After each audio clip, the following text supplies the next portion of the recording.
Good morning, class 12th. I hope you all will be fine, safe and healthy at your home. So our today's topic which I am going to start, that is Leclanche cell. In yesterday's topic I had given a little bit introduction about the Leclanche cell. This is dry cell also, and we have kept in the category of primary cells, and primary cells are those which are not rechargeable. It means they cannot be reused again and again. And here I have written there the second point, its output voltage is 1.5 volt. It means it has the capability to produce 1.5 volt, and most probably it is used in transistors and clock, wall clock most probably. And I have showed the picture of Leclanche cell yesterday. So here we are coming on the part of construction of Leclanche cell. So first of all you have to understand, I have made a very simple figure for you. So first of all, you must know that the cell is made up of zinc container. So this outlining which I have made, this is of zinc container, and these two terminals, this left and right side, are coated with zinc. Also, it means you can show that this is the thick portion of zinc and here is a thin plate of zinc. This thin plate of zinc acts as anode, and on the top it is also a thick plate of zinc.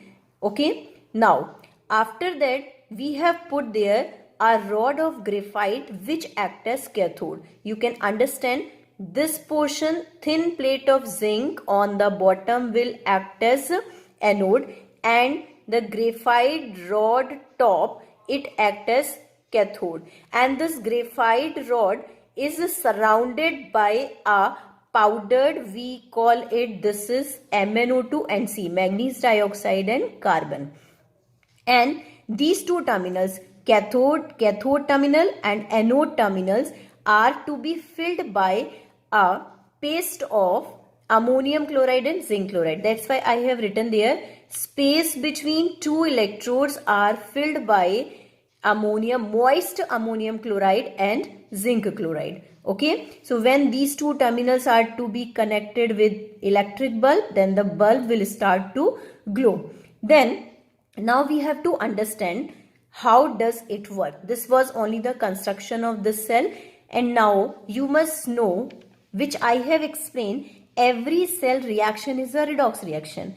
And what are the redox reaction? The type of reaction in which oxidation as well as reduction takes place simultaneously. So first of all we have to show that where the oxidation and where the reduction takes place. I have taught you also, oxidation always takes place on anode terminal and reduction always takes place on cathode terminal.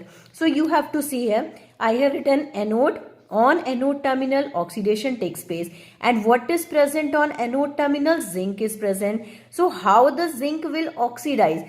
Zinc will start to liberate 2 electron. So I have written there, zinc releases 2 electron and carrying 2 positive charge on it.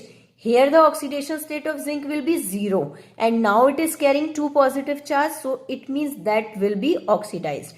And on cathode the reduction takes place. So how we can show there the reduction is taking place on cathode. Now the MnO2 paste which we have used around the carbon rod, which is acting as a cathode, what it will do?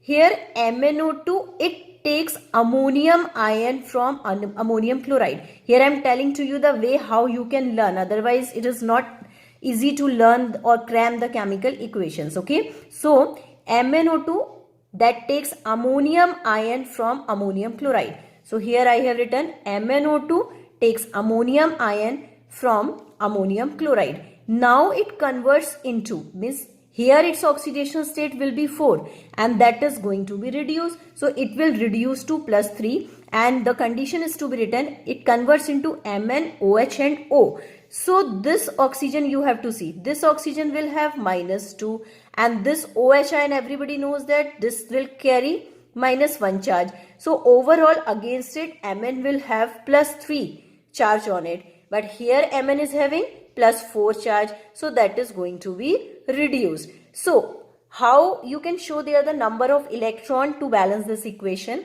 You see it properly. here plus 4 charge and here is plus 3. So during the balancing of redox reaction, I have taught if you have to balance the overall charge of the reaction, one electron is to be added to this side. So one positive and one negative will be cancelled and we will be having 3 positive charge on both the side. Okay. When this ammonium ion will receive this one electron, then it will get neutralized and in the form of ammonia gas it starts to release. Okay. So this is the reaction which takes place on cathode terminal. So here I am repeating once again. On anode, oxidation is taking place, oxidation state 0 to plus 2. And on cathode, reduction is taking place and oxidation state is going to be decreased plus 4 to plus 3. But here the question arises, if the ammonia gas is continuously going to liberate, so cell must get burst, but it doesn't happen. So here the reason I am telling, zinc ion, those are producing, they react with the ammonia gas. Zn ion and ammonia gas, they react together and they form a soluble complex. So it doesn't create any pressure in the cell and the cell will not get burst. Okay. So I think you all have got the introduction and construction and working of Leclanche cell.